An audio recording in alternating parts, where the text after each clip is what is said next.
Leaders. Today, we are going to be talking about using AI in career services and why that is important, why we want to do that, and some of the thoughts that we want to have, the not necessarily limitations, but the ways that we want to use it best with our clients to just maximize what they are getting from the process and to achieve our coaching goals in the process. And what might that look like? What are they really looking for? And how do we make sure we don't get sidetracked by these fun and new cool tools? So that's what we're going to be talking about today. This is Marie Zivanoff, and Career Thought Leaders joins you every week for our Trend Tuesday Live, where we talk about what's coming up next in the careers field, what's the new in the next that we need to be aware of to really do the best by our clients. And that's part of why we want to use AI. So we're going to talk about how it fits into our process, a few of the tools that we might use, and get your feedback on how you're using it so far with clients. Excellent to see you. No, I'm late. I'm late because I'm at my mom's house. You might notice a different background at my mom's house and was trying to usher my children out the door so that you don't get interrupted by them. Hey, mommying as we are going here. Great to see you all. Thanks for saying hi. Say hi in the chat and let me know how you are using ChatGPT with your clients. I'd love to hear from you and hear how you're using the technology with your clients. Well, not just ChatGPT. We'll be talking about that in a little bit too. So there's these new tools that we can use with clients. There's some new tools that clients can use on their own, and those have value. It depends on what our client's looking for, what kind of help they're looking for. In our session a few weeks ago, we demoed the system called Amy, Coach Amy, and I wish they would have called her Advisor Amy because she gives advice. And in the demo, I asked her a question, and she asks questions that are really more advice. Have you thought about X? That's not a coaching question, right? That's an advising question.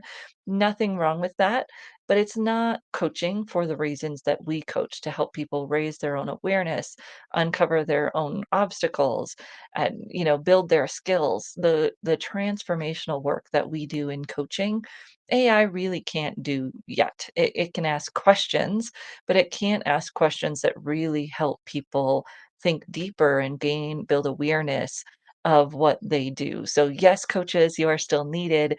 And if we aren't using these tools, we might feel a little behind the times. It might seem like we're not paying attention. Hi, it's good to see you. Thank you for joining me from California, and I'm glad to have you here. So, if we're not using them, it might feel like to our client that we're not paying attention, we don't know what's going on. I heard an analogy yesterday. I don't know if I'm totally ready to adopt it, but yesterday I heard on a podcast someone talking about that these tools are like a steamroller, right? They're coming no matter what. They're going to flatten some things, and they're also creating new while they flatten, if you will. And yet, if we are in front of it, it's going to roll us over. So why not get on and drive and kind of be in control of what new gets made? And it's an interesting analogy. Again, not sure I'm totally on board with it yet, but that idea that it's a tool, and if we don't use it, we may be missing out. Our clients might be missing out, which as a coach is something we don't want, right? And it just it on the surface looks like we're not up with the times. I think this is especially true for people working in the university or college systems. And as we go through our programs, I'm really working on how can we incorporate this in a sound way in our coaching work, in our resume writing work, because those tools people are going to expect us to be able to use. Also, they're gonna use them regardless, so if we're not putting on some guardrails and giving them some ideas of how to get the best out of it, they're likely not gonna be using it in a great way, and they might end up hurting themselves because they send in an answer that it's obvious it's from ChatGPT, or they ask ChatGPT to give them an answer, and then, ChatGPT will give you an answer, But that's not coaching, that's not how careers work, it's not how complex people work. We've heard the stories of ChatGPT telling someone they should leave their wife, that a coach would never do that, right? A coach would help that person discover what they really are needing, what they're looking for, what steps they've taken, what steps they could take, all of the multitude of variables, and that's why people come to coaching, is really to uncover their own answers, not for us to give them an answer, even though that might be what they say they want. That's really not what they want. They want help uncovering their own answers, but we can still use tools like Amy or ChatGPT or Bing Search to do that if we use it in a way that complements the coaching process, or if our client is clear that, hey, this is going to give you advice. If that advice doesn't fit for you, or if you need something beyond it, that's where I come in. And if we're working in a workforce center or a community college or college setting, that might be great because they could go to those tools to get the advice. And then they come to you to work through that advice, to talk through why it may or may not work. And oftentimes, when we get advice, it automatically doesn't work for us, right? And so we need someone to work it through with, and that could be your role. Say a deeper, more transformational role than advice giving anyways, which is part of why I like it, and I think we could adopt it and help people use it.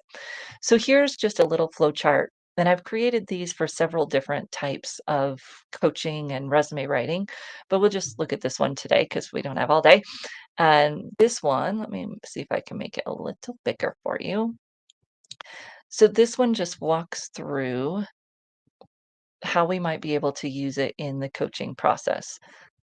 And so if I'm thinking about using it with my clients, it's important that, just like anything in life, right? It's not a yes or no. It's how, when, where does it make sense?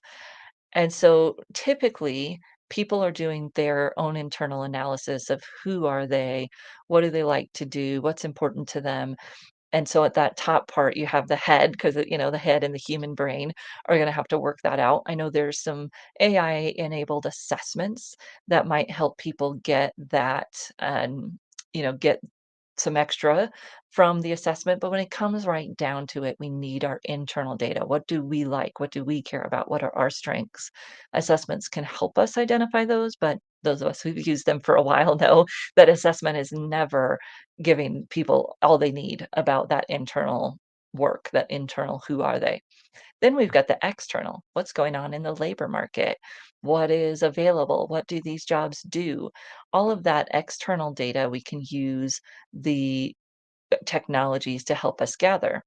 I like to use Bing Chat, Bing AI for some of it because it's more factual, and it brings you citations, which ChatGPT will do as well, but it is just a more factual answer. It's not as verbose. And then you can go to ChatGPT as well and see what it will send you. Gotta be careful with ChatGPT because it will give you the wrong answer. If you ask it for a really specific career in a specific location, it will make things up to give you an answer, whereas Bing Chat will tell you, like, I can't find that answer or whatever. It will tell you that you're asking too specific of a question. So you can kind of play around with those two systems, see what you get, and then always you're clicking into the resources and fact checking. If you have the free version of ChatGPT, you just have to ask it to give you the citations, and it will, and you can go to those citations and see what it's pulling from. But that external data is great. And then, of course, any analysis. So you could analyze, if this is the type of career I think I want to do, and this is the job description, and here's like my resume, what are some of the matches? What are some of the gaps? You never want to ask it to give you a decision. So don't ask it to write you a job, an ideal job description. Ask it to brainstorm 5 or 10 jobs that use these skills. I'm hesitant to say give it your resume and ask it what you could do because that assumes everything on your resume you like to do. I'd rather that you gave it, hey, these are some of the skills that I like to do, and you ask it to use those to give you some job titles, brainstorm some jobs that do these things. So there's great brainstorming power, great objective, kind of like getting out of your own head, thinking about what's possible. It can analyze again, so it could analyze your resume against a job description. You gotta make sure that that resume's got good stuff in it and, has been worked on a little bit before you do that. You could look for the gaps. You could say, "These are the jobs I have been doing. This is the new job I'm looking for. What are some of the skills that cross over? What are some of the gaps?" And it will tell you. Again, be careful that it may kind of make things up, and you just gotta be aware of that, but in those situations, there's not much downside to that, right? There's not a huge problem if it gives you incorrect data, for instance. In the labor market analysis and some of those things, you just wanna be more careful about what you're checking. But now we've gotten through the analysis that, what are my gaps, maybe finding even some programs that I could do to fill those gaps. These generative AI systems, they're really not that much different than Google, but they write it out for you, they condense the data for you, they make it faster to find that information. That's really the benefit that they add. And we're going to see more systems hit the market that do that better and do that specifically. Whenever there's a tool that was purpose built for something, there's a reason and there may be an opportunity to buy into that. So if, for instance, let's say you're creative writing, there's some new systems that have come out to write books, especially to write fiction books that are purpose built for that. And they call them like a junior writer, right? So they will go and do the research, they'll flesh out a draft for you, and then you, as the head writer, would finish the draft. And it's really no different than a human working with a junior writer, but those systems are purpose built for that, and they're really good at it. They're better at it than ChatGPT or Bing because they're made for it. Same thing with some of the marketing systems, right? They've built in the formulas for Facebook ads. They've built in the formula for this or that, and so they are better at doing those things than ChatGPT. Eventually, we will have career tools that are purpose built for job search, purpose built for labor market analysis. There are already some on the market, and I talked about that in April on our longer session. And there were already some of those tools out there, and now they're going to use ChatGPT technology, and they'll be even better. So we can look forward to that. But in the meantime, you can ask ChatGPT to do some of those things for you.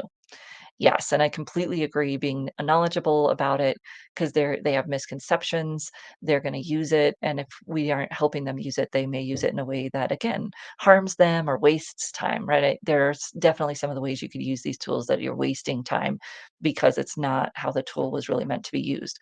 I I fully believe that using it to write a resume from scratch is a waste of time because it can't write your resume. It can write a resume, but you don't need it to write a full resume to get it to help you. You need it to write bullet points or translate your stories into bullet points. We'll go into depth in that in a few weeks. Maybe next week, actually, we'll go into that a little bit deeper. But in terms of coaching, it's really about brainstorming, research, maybe some analysis. If you feed it good data, then you could ask it to analyze for gaps. You could ask it to analyze for, programs that you could use to fill those gaps, et cetera. So there's some good opportunity there. When it comes down to it, your client has to decide what they're going to do, right? They have to decide where they're going to go next. The system cannot do that for them. It cannot write that ideal job description for them, and it just can't, right? Humans are at least for now too complex for that. And then your client's going to have to take action. And this is, I think, the big thing for those of us who work with clients who already used some of these types of things to procrastinate. ChatGPT could become another great procrastination tool. It cannot execute for you. It can't take action. It can't really help you get hired, right? It cannot do those things. It can give you tips on how to do them. It's great at advice giving. It boils down all the great, articles on the internet and gives you the best stuff, but it cannot take the actions for you. And that's part of where coaching comes in, is walking alongside someone as they're taking those actions to help them overcome the barriers, to help them address their fears, to not get stuck because knowing what to do and even how to do it isn't the problem. It's actually getting out there and doing it, right? And despite your fears, despite your obstacles, all of those things. So that's where our power comes in. And I put together similar models for job search and interview coaching, but you're really thinking about what parts of this could a technology help me speed up, and what parts of this does a human need a human? Where does a human need a human? And where can you, like in interview coaching, give feedback that the AI tools can't? They're awesome, and you want to let them give some of the feedback around eye contact and ums and ahs and all of those things. And then you, as the human, come in and give other feedback around how they appear as a human, around their tone and their how they come across. Some of that they can get from AI, but some of that will be great coming from a human. When you're thinking about working with your clients and these tools, I'd encourage you to think about the parts of your process where you could incorporate these tools and they could use them easily, maybe outside of even your work together. Susan Whitcomb just wrote a great article on and how AI actually can boost uh, your neuro functioning because it does give you those immediate answers, right? It does give you immediate feedback. And if we teach our clients how to use it to ask some of their questions, they could get some of those questions not I don't wanna say answered. They could get thoughts, ideas on some of those questions before they come to our next session, and there's momentum, there's continuation, and we could spend more of our time action planning and working through barriers and fears instead of doing some of those things that they could get advice on from the system. And then we can check that advice, we can bring an expert wrap around to that advice and decide what makes sense for our client and what might not based on that advice that they're getting. So I'd encourage you to think about your process and how you might want to weave this in. Where might it fit for you? What will you use to help clients use it?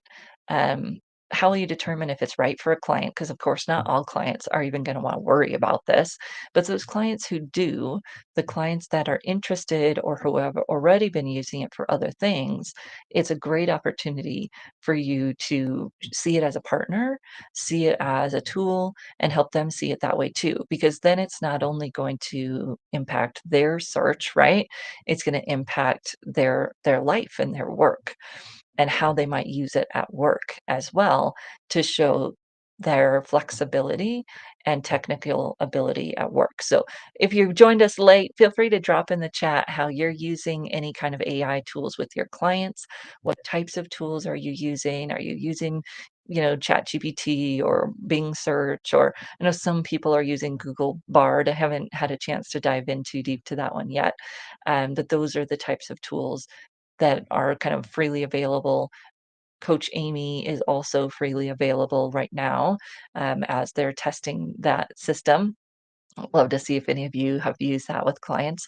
And then, of course, on the interview side, you've got things like Udly, that are helpful, and a lot of the big interview prep systems use AI and are probably using more of ChatGPT already, as we speak.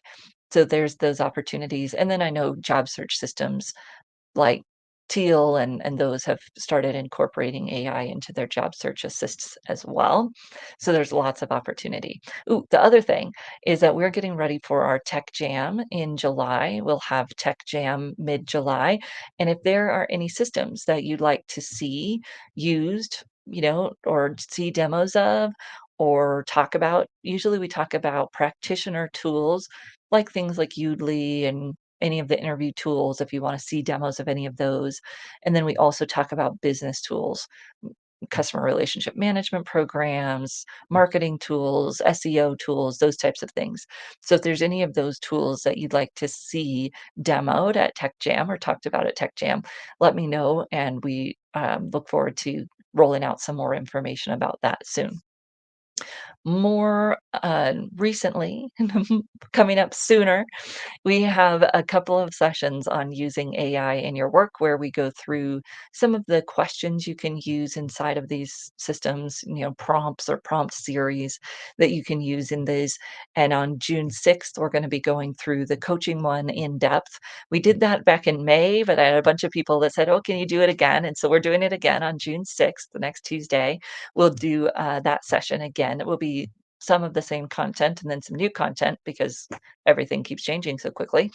And then we'll also do a session June 14th on the resume writing and using these tools to write resumes in a way that doesn't make our client a commodity. We don't want them having the same basic generic text that everyone else is going to get out of ChatGPT because it does. It writes the same things over and over again. And so we'll talk about how do you use it, but get better content, storied content for your clients. And we'll be talking about that on June 14th. So I will drop that link in here for the longer session we did a few months ago on AI in career work and recruiting, actually, AI in career and recruiting. I'll drop that here. And then if you have any other questions or any other ways that you're using ChatGPT or other tools, I'd love to get that. I'd love to hear that as well. I will put in the link to Susan's posts about the AI and your brain, so that you can find those. So I'll go back into LinkedIn and into the other tools, YouTube and Facebook, and I'll put that link to Susan Whitcomb's article about AI and the brain. I thought it was interesting, different way to look at it, right? We can either be driving the steamroller and have some control over where our road goes, or we can be in front of it waiting to be run over by these tools. And they're not going anywhere, and that's not a bad thing. These tools are creating a lot of opportunity, and we can help our clients take hold of that if we're around. So one of the articles I read recently said that an AI consultant was one of the top freelance gigs for graduating students. It pays a lot, there's great demand, and you can actually learn the skills. You can be an expert, right? You can know more about other people fairly quickly if you dive in, take the courses, take the training. Lots of certifications have been around in it actually for a while. You could take some of that training and quickly position yourself as an AI consultant. So there's opportunity that this is creating and will continue to create for our clients, and we can help them baby step into it by using it in their process, whether that's career exploration, job search, resume writing, interview coaching. There's an opportunity for us to pepper in how to use some of these tools so that they can better use them for themselves and for their clients. I will look forward to seeing you next Tuesday. I'll be back in our regular space, still at the regular time. And if you have any questions or any topics or trends that you think we should cover, feel free to send them my way. Thank you, everyone, and have a great day.